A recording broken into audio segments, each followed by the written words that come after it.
lulutuin ko. Yan. O, lulutuin. Meron po siyang cookie.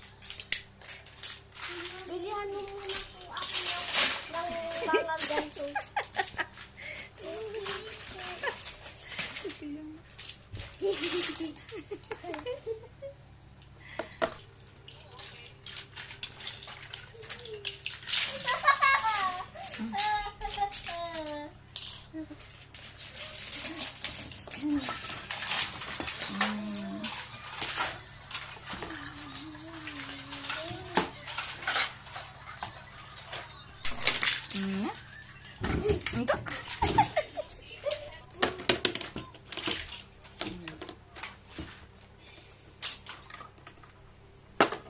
Kinukuha niya yung hamburger sa loob.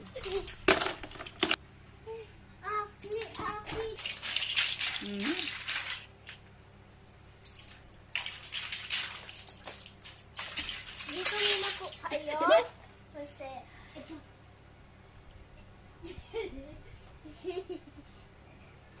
No, nagagalit.